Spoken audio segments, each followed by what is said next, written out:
Hi friends, எல்லாருக்கும் வணக்கம். 6th second டேர்மில் இருக்க இயல் 3 தான் நம்ம இப்போ பார்த்துட்ருக்கோம். நானிலம் படைத்தவன். நானிலம் படைத்தவன் எழுதுனது யாருன்னா முடியரசன்.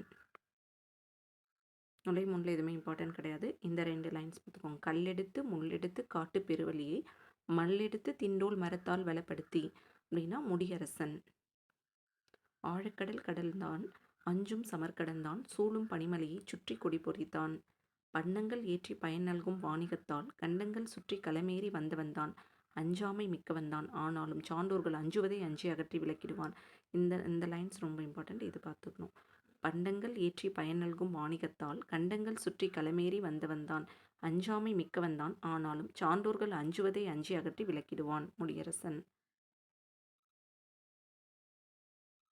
இந்த நிலம் எது அப்படின்னா குறிஞ்சி முல்லை மருதம் நெய்தல். இந்த 4 நிலத்தை தான் இங்கே கொடுத்துருக்காங்க. நான் நிலத்தை படைத்தவன் யாருன்னா முடிசூட்டின அரசன் தான் படைச்சிருப்பாரு. அந்த மாதிரி ஞாபகம் வச்சுக்கோங்க. முடியரசன். மல் எடுத்த வலிமை பெற்ற. சமர் போர். சமர்னா என்ன? போர். அதே மாதிரி செரு அப்படின்னு வரும். இந்த ரூ பெரிய ரூ. செருனாலும் போர் தான். இன்னொரு செரு அப்படின்னா அது வயல்னு வரும். சமர்னா போர். நல்கும் தரும். கழனி வயல். மரம் வீரம். எக்களிப்பு பெருமகிழ்ச்சி. களம் கப்பல். ஆழி கடல். நூல்வெளி. முடியரசனின் இயற்பெயர் துரைராசு. முடியரசனோட இயற்பெயர் என்ன? துரைராசு. அதே மாதிரி நம்ம லாஸ்ட் டேர்மில் ஃபஸ்ட்டு 6th ஸ்டாண்டர்ட் ஃபஸ்ட்டு டேர்மில் வந்து பாரதிதாசனோட இயற்பெயரும் பெருஞ்சித்திரனாரோட இயற்பெயரும் பார்த்துருக்கோம். பாரதிதாசனோட இயற்பெயர் என்ன? சுப்புரத்தினம். பெருஞ்சித்திரனாரின் இயற்பெயர் என்ன?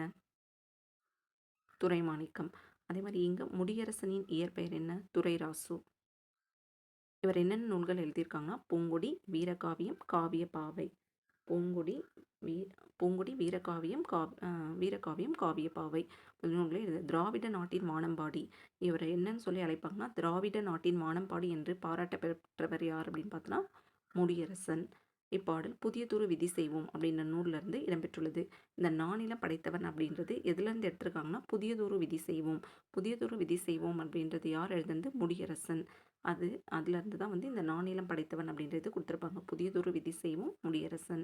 திராவிட நாட்டின் வானம்பாடி என்று அழைக்கப்படுபவர் முடியரசன். முடியரசனின் இயற்பெயர் துரைராசு. இவருக்கு கவியரசு அப்படின்ற பட்டம் யார் கொடுத்தது? எக்ஸ்ட்ரா பாயிண்ட்ஸ் இது.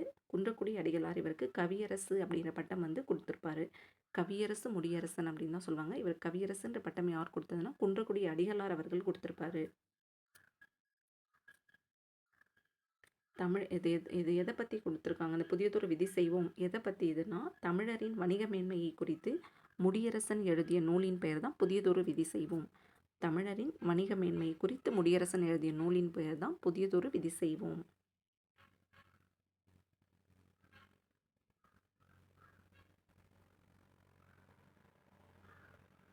நெக்ஸ்ட் இது இம்பார்ட்டன்ட். வெள்ளி பனிமலையின் மீது உலாவுவோம், அடிமேலை கடல் முழுதும் கப்பல் விடுவோம், கங்கை நதிப்புறத்து கோதுமை பண்டம், காவிரி வெற்றிலைக்கு மாறு கொள்வோம், சிங்க மராட்டியர் தம் கவிதை கொண்டு சேரத்து தந்தங்கள் பரிசளிப்போம். பாரதியாரோட வரிகள். இந்த வரிகள் கொடுத்துட்டு யார் எழுதுனதுன்னு கேட்பாங்க. பாரதியார். போர்க்களத்தில் வெளிப்படும் குணம் வீரம். கல்லெடுத்து எனும் சொல்லி பேர். கல் குட்டல் எடுத்து. நானிலம் 4 குட்டல் நிலம். நாடு குட்டல் என்ற நாடென்ற. களம் குட்டல் ஏரி களமேரி. கடலோடு விளையாடு. இதில் வந்து நமக்கு பொறுத்துக்க மாதிரி கொடுத்து கேட்பாங்க. இந்த பாடல் வரிகளை பொறுத்துக்களை கேட்பாங்க. அது என்னென்னு நான் சொல்கிறேன், அதை அப்படியே நோட் பண்ணி வச்சுக்கோங்க. விடிவெள்ளி விளக்கு. இங்கே அந்த புக்கில் சைடில் எழுதி வச்சுக்கோங்க. உங்களுக்கு படிக்கும்போது யூஸ்ஃபுல்லாக இருக்கும் டக்குன்னு படிக்கிறதுக்கு. இது நமக்கு வந்து பொறுத்துக்க மாதிரி தான் கொடுப்பாங்க. புக் பேக்லேயும் ஒரு பொறுத்துக்க கொடுத்துருப்பாங்க. விடிவெள்ளி விளக்கு. கடல் பள்ளிக்கூடம். மேகம் குடை. மணல் பஞ்சுமெத்தை. இடி கூத்து. புயல் ஊஞ்சல். பனிமூட்டம் போர்வை. கதிரவன் கூரை. கட்டுமரம் வீடு. மின்னல் வரி அரிச்சுவடி. அலை தோழன். மீன்கள் பொருள்கள். தலைவன் பெருவானம். முழுநிலவு கண்ணாடி. நீச்சல் யோகம். இதில் முக்கியமானது வந்து அந்த ஃபஸ்ட்டு இருக்கிறது தான். விடிவெள்ளி விளக்கு. கடல் பள்ளிக்கூடம். மேகம் குடை. மணல் பஞ்சுமெத்தை. புயல் ஊஞ்சல். பனிமூட்டம் போர்வை. முழுநிலவு கண்ணாடி. இதெல்லாம் தான் இம்பார்ட்டண்ட். நெக்ஸ்ட்டு சொல்லும் பொருளும். கதிர்ச்சுடர் கதிரவனின் ஒளி, மின்னல் வரி மின்னல் கோடு, அரிச்சுவடி அகரவரிசை எழுத்துக்கள். இது வந்து நெய்தல் திணை. ஏன்னா அது மீன் பிடிக்கிறது. ஸோ கடலும் கடல் சார்ந்த இடம். அதனால் நெய்தல் திணையில் வரும். மக்கள் பரதவர் பரத்தியர். தொழில் மீன் பிடித்தல் உப்பு விளைவித்தல். பூ என்ன பூ? நெய்தல் திணைனா தாழம்பூ. உழைக்கும் மக்கள் தம் களைப்பை மறக்க உற்சாகத்துடன் பாடும் பாடல் தான் நாட்டுப்புற பாடல். நாட்டுப்புற பாடல் என்னன்னா, உழைக்கும் மக்கள் தன்னுடைய களைப்பை மறக்கிறதுக்காக பாடுற பாடல் தான் நாட்டுப்புற பாடல். காதால் கேட்டு வாய்மொழியாகவே வழங்கப்பட்டு வருவதால் இதனை வாய்மொழி இலக்கியம் என்பர். இதுக்கு முன்னாடி நம்ம தாலாட்டும் வந்து பார்த்துருக்கோம் இல்லையா? வாய்மொழி இலக்கியங்களில் ஒன்று அப்படின்னு சொல்லி. அந்த மாதிரி தான் இது நாட்டுப்புற பாடல். காதால் கேட்டு வாய்மொழியாகவே வழங்கப்பட்டு வருவதால் இதனை வாய்மொழி இலக்கியம் என்பர். ஏற்றப்பாட்டு, ஓடப்பாட்டு முதலான தொழில் பாடல்களும், விளையாட்டு பாடல், தாலாட்டு பாடல் இது எல்லாமே நாட்டுப்புற பாடல்கள் தான். இந்த பாடல் வந்து சு. சக்திவேல் தொகுத்து நாட்டுப்புற இது ரொம்ப ரொம்ப இம்பார்ட்டன்ட். நாட்டுப்புற இயலாய்வு யார் எழுதுனா? சு. சக்திவேல் தொகுத்தது. இது எல்லாத்தையும் வந்து தொகுத்தது யாருன்னா, நாட்டுப்புற இயலாய்வு அப்படின்ற நூலாக வந்து சு. சக்திவேல் வந்து தொகுத்துருக்காங்க. இந்த நாட்டுப்புற இயலாய்வுலேருந்து தான் இந்த கடலோடு விளையாடு அப்படின்ற இதை வந்து எடுத்திருப்பாங்க. நாட்டுப்புற இயலாய்வு யாருன்னா? சு. சக்திவேல் தொகுத்தது.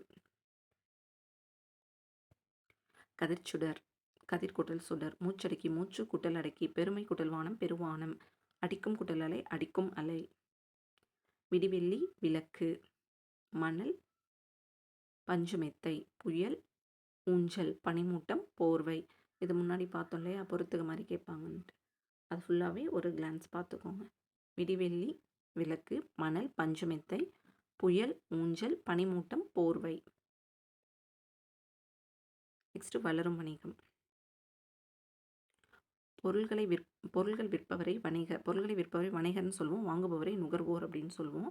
பண்டமாற்று வணிகம் அப்படின்னா ஒரு பொருளை கொடுத்துட்டு இன்னொரு பொருளை வாங்குறதுக்கு பேர் தான் பண்டமாற்று வணிகம் அப்படின்னு சொல்லுவாங்க. நம்ம எக்ஸ்ட்ரா இருக்கிற பொருளை கொடுத்துட்டு நமக்கு தேவையானது வாங்குறதுக்கு பேர் தான் பண்டமாற்று வணிகம். அதாவது நெல்லை கொடுத்து அதற்கு பதிலாக உப்பை பெற்றனர். ஆட்டின் பாலை கொடுத்து தானியத்தை பெற்றனர். இந்த செய்தியெல்லாம் எதில் இருக்குன்னா, சங்க இலக்கியங்களில் காணப்படுகின்றன. நெல்லுக்கு பதிலாக உப்பு வாங்குவாங்க. ஆட்டின் பாலை கொடுத்துட்டு அதுக்கு பதிலாக தானியத்தை வாங்குவாங்க. இதுதான் பண்டமாற்று வணிகம்.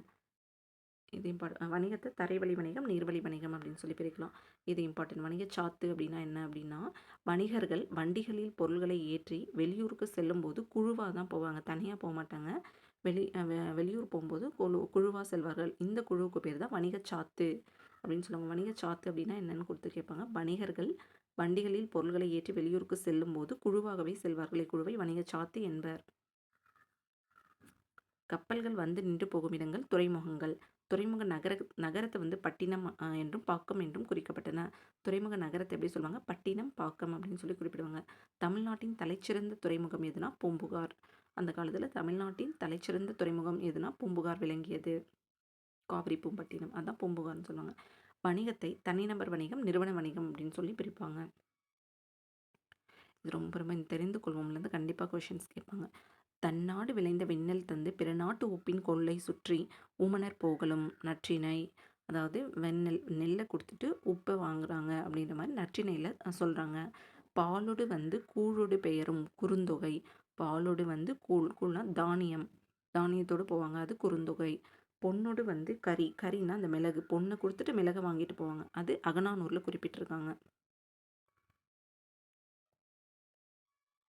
சிறு வணிகர்கள் அப்படின்னா நுகர்வோர்கிட்ட, அதாவது வாங்குறவங்க கிட்ட நேரடி தொடர்பில் இருப்பாங்க. அதே பெருவணிகர்கள் வந்து நுகர்வோருடன் நேரடி தொடர்பு இருக்காது அவங்களுக்கு. இது இம்பார்ட்டன்ட். தமிழ்நாட்டிலேருந்து என்னென்ன ஏற்றுமதி செஞ்சாங்கன்னா, தேக்கு, மயில் தொகை, அரிசி, சந்தனம், இஞ்சி, மிளகு இதெல்லாம் வந்து தமிழ்நாட்டிலிருந்து ஏற்றுமதி செய்யப்பட்டன. தேக்கு, மயில் தொகை, அரிசி, சந்தனம், இஞ்சி, மிளகு. அதே மாதிரி சீனாவிலிருந்து என்னென்ன பொருட்கள் இறக்குமதி செய்யப்பட்டனா, கண்ணாடி, கற்பூரம், பட்டு. கண்ணாடி, பட்டு, கற்பூரம் இது மூணுமே. கண்ணாடி, கற்பூரம், பட்டு. அரேபியாவிலிருந்து குதிரைகள் வாங்கப்பட்டன. நெக்ஸ்ட் இது ரொம்ப இம்பார்ட்டன்ட். வணிகர்கள் நேர்மையாக தொழில் செய்தனர். இதை வந்து இலக்கியங்கள் வாணிகம் செய்வார்க்கு வாணிகம் பேணி பிறவும் தம போல் செய்யின். இது வந்து திருக்குறளில் கொடுத்துருக்காங்க. இது எதை பற்றி சொல்லுதுன்னா, வணிகரின் நேர்மை பற்றி குறிப்பிடுகிறது. இந்த திருக்குறள் எதை பற்றி சொல்லுது? வணிகரோட நேர்மை பற்றி சொல்கிறாங்க. நேர்மையாக தொழில் செஞ்சாங்கன்றதுக்கான குறள் தான் இது. வாணிகம் செய்வார்க்கு வாணிகம் பேணி பிறவும் தம போல் செய்யின். அதே மாதிரி பிறர் கொடுக்கும் பொழுது அளவை குறைச்சி கொடுக்க மாட்டாங்க. எனவே வணிகரை நடுவு நின்ற நன்னெஞ்சினோர் அப்படின்னு சொல்லி பட்டினப்பாலை பாராட்டுகிறது. நடுவு நின்ற நன்னெஞ்சினோர் அப்படின்றது எந்த நூல்னா பட்டினப்பாலை. நெக்ஸ்ட் கொள்வதும் மிகை கொள்ளாது கொடுப்பதும் குறைப்படாது. அதாவது அதிகமாகவும் கொடுக்க மாட்டாங்க, குறைச்சி கொடுக்க மாட்டாங்க அப்படின்றது தான் பட்டினப்பாலை. நடுவு நின்ற நன்னெஞ்சினோரும் பட்டினப்பாலையில் தான் வரும். நெக்ஸ்ட்டு சமன் செய்து சீர்தூக்கும் கோல் போல் அமைந்திருப்பால் கோடாமை சான்றோர்க்கு அணி. இதுவும் வந்து திருக்குறளில் சொல்லியிருப்பாங்க. சமன் செய்து சீர்தூக்கும் சமன் செய்து சீர்தூக்கும் கோல் போல் அமைந்திருப்பால் கோடாமை சான்றோர்க்கு அணி திருக்குறள். இது வந்து ஓமை அணி வரும். ஏன்னா போல் அப்படின்னு வந்தாலே ஓமை அணி. வீட்டு பயன்பாட்டிற்கு பொருள் வாங்குபவர் நுகர்வோர். வணிகம் கூட்டல் சாத்து வணிகச் சாத்து. பண்டம் கூட்டல் மாற்று பண்டமாற்று. மின் அணு மின் கூட்டல் அணு விரிவடைந்த விரிவு கூட்டல் அடைந்த. இது பார்த்துக்கோங்க. ஆங்கில சொல்லுக்கு இணையான தமிழ் சொற்கள் அப்படின்னு நமக்கு டாபிக் இருக்குது சிலபஸில். ஸோ அதில் கேட்க சான்சஸ் இருக்குது. நம்ம தமிழில் வந்து 95+ ஸ்கோர் பண்ணணும்னா எதையுமே விடக்கூடாது. நமக்கு சிலபஸில் இருக்கிறது கண்டிப்பாக படிச்சுக்கணும். கரன்சி நோட் அப்படின்னா பணத்தாள். பேங்க் வங்கி. செக் காசோலை. டிமாண்ட் டிராஃப்ட் வரைவோலை. டிஜிட்டல் மின்னணு மயம். டெபிட் கார்டு பற்று அட்டை. கிரெடிட் கார்டு கடன் அட்டை. ஆன்லைன் ஷாப்பிங் இணையதள வணிகம். இ காமர்ஸ் மின்னணு வணிகம்.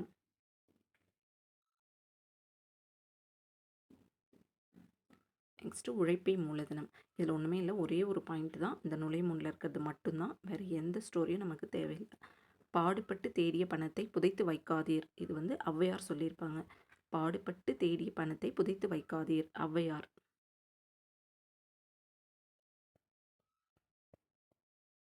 அவ்வளோதான் ஃப்ரெண்ட்ஸ், இயல் 3 முடிஞ்சிச்சு. 6th செகண்ட் டேர்ம் கம்ப்ளீட் ஆயிடுச்சு.